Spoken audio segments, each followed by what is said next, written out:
Hello everyone, I'm Snike and welcome to Alter Ego. So this is a game produced by Dr. Peter Favaro in 1986. And I actually came across it while playing Chill With You Lo-Fi's story where the tone there kind of talks about playing through this game since she likes to play older games. So I kind of looked into it and I thought it was pretty interesting. Basically in this game, you play yourself as you go through life again. It's kind of like a Second Life type game. But made through the lens of a guy with a PhD. I think it's a psychologist is what he is. But there's two different there's two different versions of the game. There's a male and a female version that is supposed to be very, very different. However, we're going to play through it and see what kind of choices we make. It goes straight from birth to the end of your life, I believe, which we're playing on the browser version. So let's go play for free. Welcome to Alter Ego. Have you ever wondered what your life could have been like if things have gone a little differently? Well, in this game, you can find out. The game begins not long before your first birthday. We'll choose to be a male. Would you like to begin with a personality quiz? It's 26 questions long. Sure, let's do it. I'll probably try to answer the questions honestly. Yes. The people who know me best like me as a person. That's debatable at the end some days, but I think she does. When I'm ill, I become short-tempered and snap at people. I don't think I do. I think I'm more of a just don't talk to me. Like, not mean, but like I don't want to deal with people when I'm sick. I am likely to speak whatever comes to mind. Kind of depends on the day, I suppose. If I'm doing YouTube videos, then I kind of just naturally do that at this point, especially lately. However, I've been trying to do better. We're going to say false, though. I think false is more for the Snike that's outside of YouTube. An important part of every job is knowing whom to impress. Very true. Remember, social networking is very important, no matter what you do, even on YouTube or work. It's very, very important. Do not sleep on that. I'm a light sleeper. No. Revenge is sweet. I wouldn't say it's sweet. More like it is what it is, you know? Like, I don't really get gratification out of it, but I do laugh. You know? But I think we all do laugh when that happens around. So I'm going to say no because I don't think it's sweet in the way that it tries to describe. I often feel slow, tired, and down in the dumps. That's a very long thing, you know? Like, I'm definitely hitting the tired part. Sometimes the down. I don't feel slow, though, you know? We'll say true just because we fit two of the three. I am fascinated by car accidents and other disaster scenes. What? If you say yes to this, please go to therapy. Not for you. Make it. No, that is not a thing to help you. That is to help everyone around you. Just to deal with you, you know? I am extremely sensitive to criticism. I think so. I'd say yeah. Sensitive in the point where it doesn't, like, phase me out, but, like, I definitely take it, and I do think about it a lot. I get nervous performing in front of other people, even when a task is something I know by heart. Yeah, that's why I don't do live streaming. That's why we're here on YouTube. The people around me seem happier than I do. I would say true. Maybe not for, like, my age group, but, like, in general, I believe so. I often get the urge to touch walls on which wet paint signs are hung. Very true. On important matters, I usually follow my parents' advice, even when I disagree with it. Nah. It is possible that we live in a world where people can watch our every move. Oh, listen, that's already happening. I know that this was made in 1986, but like, buddy, let me tell you what happens in the next 40 years. When I am in a quiet place, I get the urge to scream. True, yeah. I think it's funny. It's okay to tell a white lie. Oh, I thought that was going the wrong... Oh, I thought that was going the wrong direction. I thought that was going to be like, it's okay to tell a white blah, blah, blah, blah, blah. It was like a white person. I didn't think it was... I did not read past the white. But it's okay to tell a white lie if it's guaranteed to bring you great personal gain. I mean, I suppose it is what it is. Depends what it is, you know? I'm going to say true in this one. It is often pointless to try to discuss problems with other people. It is. 9 times out of 10, people do not change their decision, you know? So, very tempted to say yes to that. So we will. I'm easily embarrassed. Not really. I don't think I'm that embarrassed. I mean, I do this. Imagine going to your parents and telling them you do this. Yeah. Children should be seen and not heard. I mean, let me tell you, anyone who watched the Catherine videos knows what I'm going to say. They should be seen, but we all remember a kid in a grocery store screaming his head off. And for that, it makes me really want to say true. But like, I don't feel like that's what it means, you know? Like, they can be heard, but like respectfully heard, you know? Like, I don't want to deal with the crying toddler in the grocery store, because that's awkward for everyone, including the parent. But like, if they want to talk, they have the ability to, and they should. I find it difficult to break the ice on conversations with people I barely know. I don't think so. I've been doing better about that. My parents were strict disciplinarians. No. I can usually judge a person by first impressions. I think regardless of what you want to say about yourself, you do that. One way of getting people to treat you fairly is to take an aggressive stance and make them win you over. I mean, that is true. That is a way you can do it. It's not the best way, but I suppose it is a method. It is a strategy. I think that questions like this are stupid and meaningless. Oh, how self-conscious. All right, welcome to birth and infancy. Every man is an architect of his own fate. Someone long time ago. You are in a warm and dark, comfortable place. This has been your place since you became aware that you are alive. It's almost time to enter a different world now.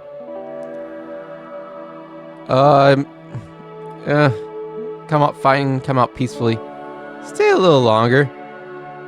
I'm a little comfortable. We're gonna just...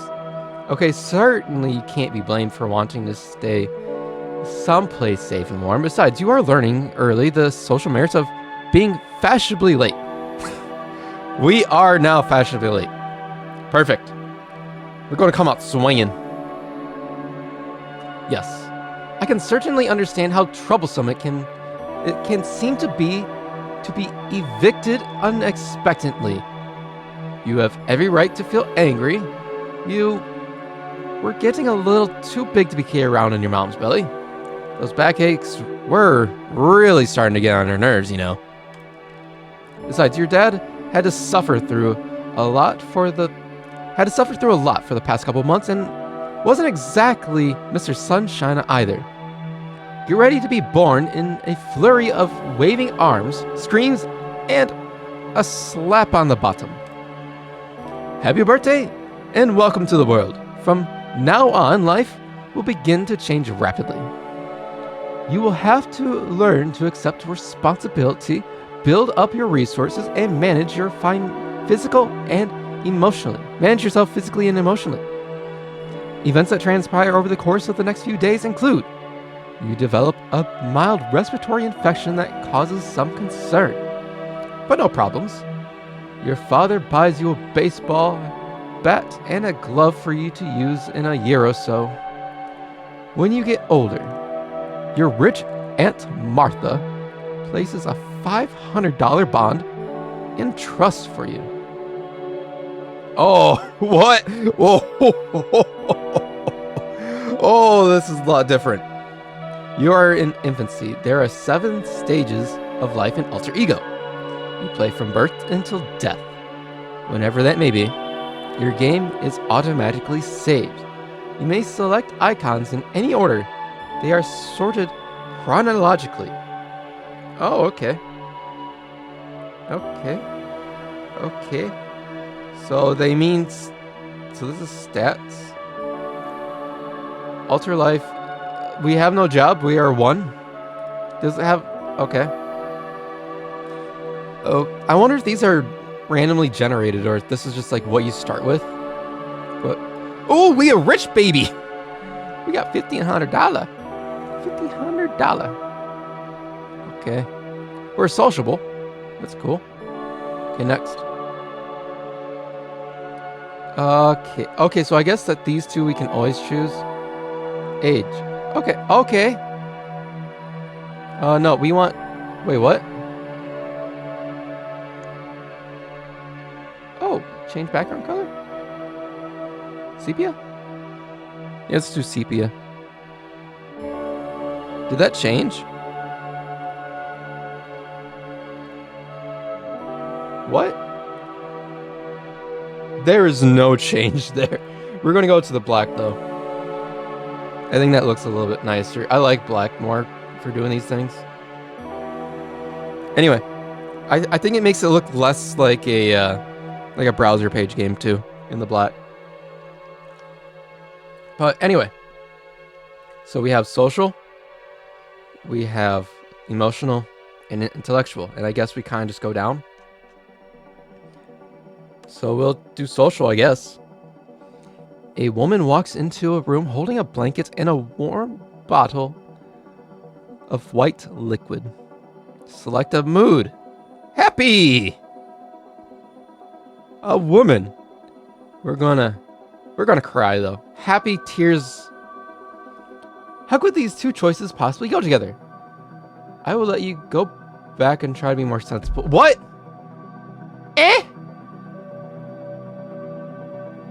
Okay. Try to be more sensible set of responses for now. But let me warn you, choosing responses without thinking about them first might be interpreted as a sign of poor judgment. People who have poor judgment usually wind up having very difficult lives. Please try again. I was crying with joy. I guess we coo.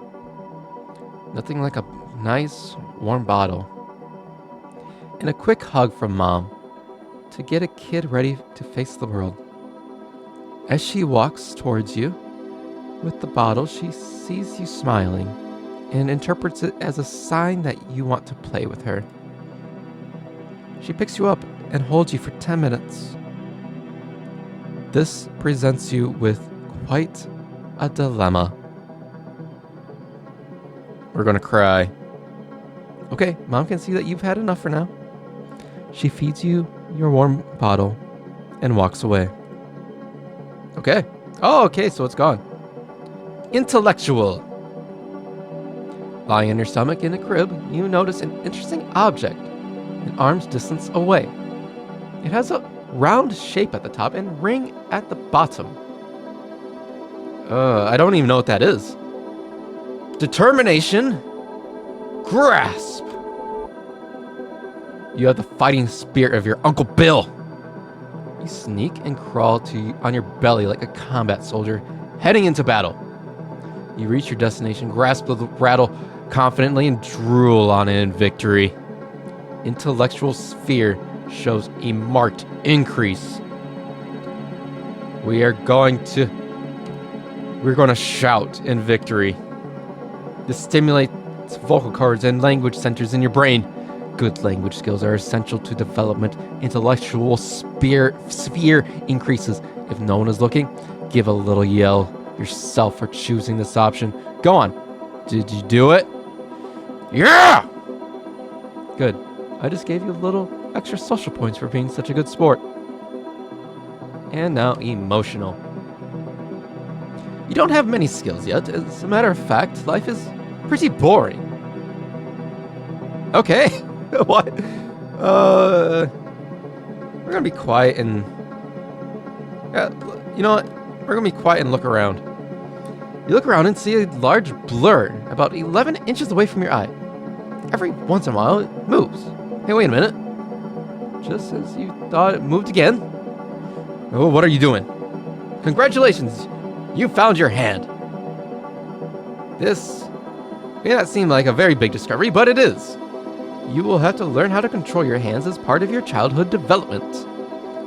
When you are an adolescent, those hands are going to get you into quite a bit of trouble. Because that requires a different kind of hand control. What? Oh wait, I think I understand.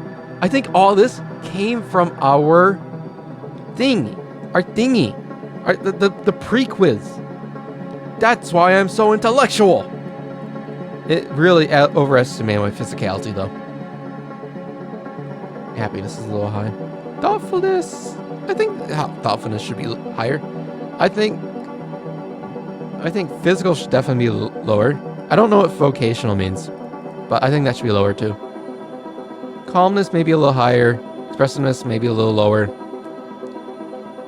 Familiar maybe a little lower. Intellectual, that one's about right. Trustworthiness, I'm a trustworthy guy. Social. You're laying down in your crib and are greeted by a nosy neighbor who has a child just sleeping around your age. Just around your age. The neighbor says, Look at that funny little nose. She turns to your mother and adds, don't worry, dear. I hear that noses are the last thing to look truly human. She picks you up. She insulted my nose? We're gonna build up some drool angrily. A nice little puddle of saliva is formed on the inside of your mouth. Drool on her. Attack! Attack formations, guys! Splash. A gooey stream showers your neighbor's face and hands, while you give her a glassy-eyed smile. She places you back in your crib and excuses herself. Good. Don't you make fun of my nose again, lady. You are lying on the floor of a very big room on a soft, furry blanket. You are on your back, staring at shadows that sometimes creep across the ceiling. Every so often, mom or dad passes by and makes a funny face. Your hands grope in all directions, and your feet pat the floor gently. Almost out of your control. Let's see. So we're just kind of flailing on... Mad! No one's paying attention to me, so I'm sad. We're gonna cry. Cry on the floor. Poor baby, crying attracts the attention of your parents, who bring you over to the couch and cuddle you until you fall asleep. Yeah, pay attention to me. Ooh. A couple different ways. We'll go intellectual. You are laying down in the crib while your mom and dad are speaking in the other room. You hear their voices deep and muffled from beyond the door. Why aren't they paying attention to you? That's right. Make noises! They won't come to me if I make happy noises. I need to make sad noises. You begin to cry. This alarms your parents and is a negative way of attracting attention. Your dad comes to hold a bottle of warm milk, which satisfies you temporarily. So is it telling me not just constantly cry for attention? You have just awakened from a nice long nap. Your mom comes into the room and wants to hold you. I have attention. Actually, you know what? We're going to do a sleep. We're going to sleep. It's a dog's life, isn't it? Nothing to do all day except eat, sleep, and wonder what life will be like when you're older. Does life really change after 2? Mom is coming closer. Attend! Very good. Eye contact with your caretakers is very reinforcing to them. Parents often mistakenly think that it is the child who need all the attention. Believe me, parents want it too. Your eye contact with her makes her smile. Social and emotional spheres are increasing. Smile back! Smiling makes your mom feels especially loving towards you. She brings your face close to hers. Your faces touch. Barf! You gave your first kiss. I wanted a barf. That's what babies do in that moment. This may not seem like a very big deal to you, but it is very important for your mother. The bad part is, now you will have to repeat this action until your entire family becomes aware of your new talent. Great. You can avoid kissing overly affectionate relatives by dribbling on them just at the right moment. Haha, a skill. Family. It's time to go to Aunt Lucy's house. It's quite chilly outside and you need to be dressed in a coverall type suit. I don't like this. I don't want it. We will resist. You react against being squeezed into this uncomfortable suit by crying and sending out long sirens of protest. Your grandmother graciously offers to help. We listen to Grandma. Grandma's calm. Unlike your mom, who is currently at her wit's end. You are learning early in life that no one can supply the endless amount of goodness that Grandma can. Your arms and legs pop out of the suit like the first little flowers of spring, which secretly annoys your mother, who feels incompetent. Alright, intellectual. You are quietly playing with your father's brand new electric calculator. Look, the back of it lifts very easily. Look, and we'll be inquisitive and try to take it apart. Your little fingers make excellent pliers. You pluck out the electrical components, tasting one or two as you go along. They are definitely not for eating. You know Dad will be pleased that you're fixing his toy. Good. I'm glad he's pleased. Anything for Papa? You are exploring the playpen and are feeling quite lively. Like a prize fighter, you grab hold of the playpen bars and shake back and forth, flexing your knees. Take some steps. Determined. We're determinedly taking 2 steps. You are showing signs of early confidence, mixed with just the right amount of risk-taking. Success comes easily and naturally as you take a leisurely but wobbly stroll to the other side of the crib. Which way to the Olympics? Okay, we'll do the emotional one, I think. You are sitting in your high chair, eating your lunch, which consists of crackers, strained peas, and a mug of milk. You're just learning how to eat with utensils. Pick up Super Duck. Try to use a spoon. No, we gotta play with Super Duck. Super Duck. First, you put the back end of the spoon into your mouth. Then you lift the cup with both hands and try blowing through the straw as if it were through the spoon as if it was a straw. Nothing happens. We will keep playing. Curiosity and persistence are early signs of inventive personality. One day during late childhood, you may find yourself attempting to rewire the electrical hairdryer and have a shocking experience. For now, you place the spoon inside the cup and tip it. Tip it. Daredevil acts like this will probably not be very uncommon in your life.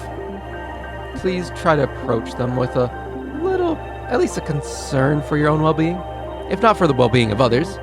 After 3 close calls, the spoon and cup spill all over you. You suffer temporary physical distress that's mild, because you have to be cleaned and changed to make your mother aggravated. Okay. Keep going. Mom and Dad are entertaining some friends and you are minding your own business. Sitting quietly in a corner of the room, suddenly, a man with a big nose and a shiny head puts his face right up next to yours and says something in a loud voice. I'm scared. Hit him on the nose. Bam! You gave him a right into the schnoz, which feels rough and oily. You are terrified and he thinks you are playing with him. Fortunately, your dad spots him and ushers him back to bother people closer to his own age. How's his health? Physical. Okay, more social. While being taken to the park, your dad meets an old college buddy who is wheeling a baby about your age. As the two dads talk, you casually begin to eye the baby in the other carriage. We're gonna point at him. Curious about his face. A baby! You wonder if it's the same, has all the same parts as you. Touch his face. You poke the other baby right in the eye. He starts to cry. Your father is slightly embarrassed. The other dad is worried as though baby is not macho enough to take the little poke. What a nerd. We'll leave him alone. Why waste the time being nice to the overly sensitive boy? You could have tried a little harder to be nice to him, but it wouldn't have been worth the effort. Emotional. Up until this point, Weasley Wabbit, your stuffed toy, has been one of your best friends. You take him everywhere you go. But he is beginning to get on in years. One of his ears is torn off and a recent eye injury has made his face look a little lopsided. It is suggested that Weasley should be retired. You wake up one day to discover Weasley has been moved from the place where you last spotted him. Seek it! Panicked! Where's our friend? Even though you are driven to find out why your friend has suddenly disappeared, you are not in a frame of mind that would ensure a satisfactory outcome. You question everyone in the house as to the whereabouts of Weasley. You confront your mother, who looks very guilty. Hysterical! Your panic and hysteria makes your mom feel guilty about throwing out the doll. She spends an afternoon tracking it down and restoring it to its mint condition, performing major surgery to ensure that Weasley will be with you for a long time. That's right. That's a friend. You are alone in the kitchen and begin exploring the closets and refrigerator. Move towards the fridge. We'll be adventurous. You wonder if you're strong enough to open the fridge door. Pull on the long handle and the door swings open, hitting you on the head. This produces a nasty swelling. We will continue. Ouch, it really hurts, but look at all the smooth, shiny jars and bottles. There are several delicious looking things within reach of the bottom shelf. A full can of whipped cream, a jar of delicious red cherries, a jar of mayonnaise, and a bottle of red hot chili sauce. Which one would you like to taste? You know, being the white man I am, I really want to choose mayo. We're going to choose mayo. The jar is brand new and you cannot open it. Instead, you take some other jars out of the refrigerator and use the heavy jar of mayonnaise as a bowling ball. Crash! Strike! Smack. It's your mom. To your room for the rest of the day for making such a mess. Alright. Got a ways to go. Intellectual, you are touching something smooth and shiny. You pat it with your hand a few times. I am confused, so I'll keep touching. It is flat and a little cool. Wait a minute. There's a baby in there. Who is that baby? I don't even know what this is, honestly, but it must be someone else. No, that's you! You are looking at yourself inside a mirror. Isn't that a beautiful baby? No. Of course you are! All babies are beautiful! You do not have a very good self-image. Alright, social. You are a guest at your friend Billy's house. His mom gives you both a little box of crayons and 2 pieces of paper. Impulsive! No, we'll be artistic. In general. You draw large circle swirls with black crayon on paper. You drew on the expensive tablecloth. Cover up the spot. You casually slide the paper over the offending spot, where it will remain covered and undetected until after you leave. This was the sneaky, cowardly way out. Emotional. It is announced to you during a heart-to-heart talk that it is time for you to give up the bottle and drink from a glass like the big boy. I will give up the bottle, but I will be stubborn. Disappointed, but I'll give up the bottle. Mom understands how difficult it is to let go of an old friend and appreciates your effort. She has a box for you. I'll open it. Oh boy, a plastic super duck drinking cup with a bendable straw. Look at this, it even has your name on it. Mom tells you Super Duck wrote it there himself. Mom is laying it on a bit thick at the moment. Let's see our stats. Yeah, still pretty good. Thoughtfulness is going absolutely down the drain, but I don't like how it doesn't tell me my exact age. Wait, we can change page animation.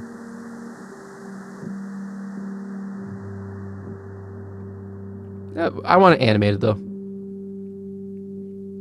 Next. I think we'll do 2 more, I think. Or maybe 1 more. Yeah, 2. You're sitting in a large place, and a furry man walks up to you. He is walking around you in circles. We will talk to him. Make noises of curiosity. You yell out at the furry man and he walks over to you. He makes a noise that sounds like this. Woof! When he sits on your leg. Grab the furry man by the head. Grab his head between your 2 hands. Now that man is licking you all over your face. Mommy says he is kissing you. Lick him back! His nose is cold and his hairs tickle your face. He tastes very salty in his bad breath. You are in a large department store waiting in line, and there is an extremely well-endowed woman. What? Standing in front of you. She smiles. It looks like she may be an interesting person to talk to. Shy, but we will ask her the question. What? We can shyly ask questions. We'll be quiet. The woman begins to ask you questions. You are shy and a little bit afraid. She begins to chat with your mom. Are you beginning to feel more friendly to her? No. You remain quiet and leave the store with your mother. Alright. The emotion. You are alone in your parents' bedroom. There is a shiny silver quarter on the table. We will honestly take the quarter. What? We will leave it alone. This might have been a tough decision for you. At your age and even sometimes into childhood or adulthood, honesty is often less than clear cut. You might have figured that you had nothing to gain by stealing the quarter. You were right about that. You gained the trustworthiness category. However, I think that's all for today. Thank you all so much for joining us in Alter Ego. We will be sure to continue it later on. However, hit that like button if you enjoyed. Leave a comment down below if you enjoyed watching us walk through life. And subscribe to the channel if you haven't already. Until the next one, Bene Vale.